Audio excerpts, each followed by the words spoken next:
sa pamilya.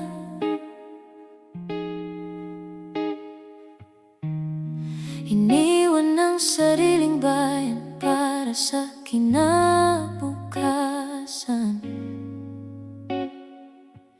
Halos kalahati ng buhay ko'y nasa ibang bansa,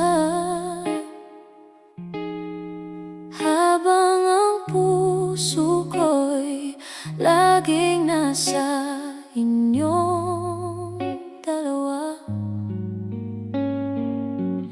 Bawat pagod at bawat luha, ngiti nyo ang aking lakas. Akala ko'y marami pa tayong umaga na sabay-sabay nating sasalubungin.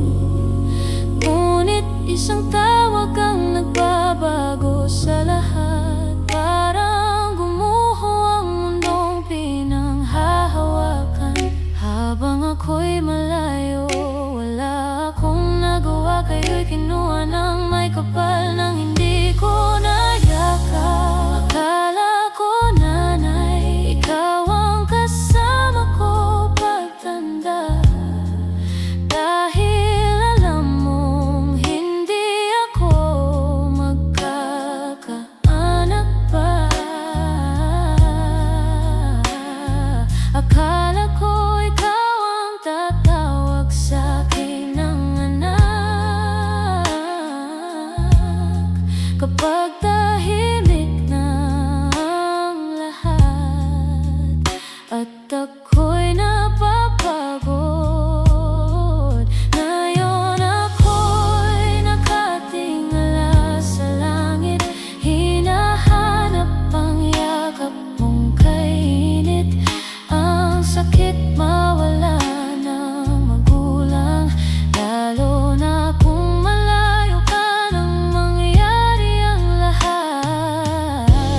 May asawa man akong kasama sa buhay, may bahagi pa rin walang makakapuno kailanman. Ikaw ang tahanan ng puso kong sugatan. Ikaw ang unang nagmahal nang walang hinihinging kapalit. Araw-araw kong tinatanong ang sarili, sana ba'y mas marami pa akong panahon? Pero ang oras ay hindi na maibabalik. Tanging alaanan nyo na lang ang aking kapiling. Panginoon, hindi ko man maintindihan ang iyong plano. Turuan mo akong tanggapin ang pagkawala nila.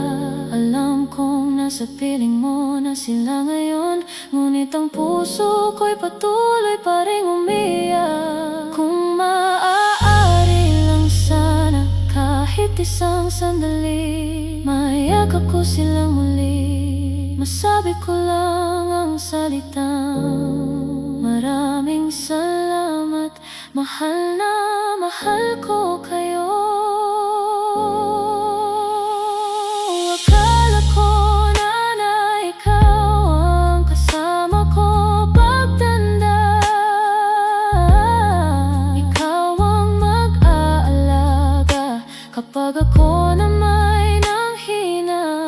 Ngunit nauna kang tinawag ng Diyos at iniwan mo akong may pusong wasak.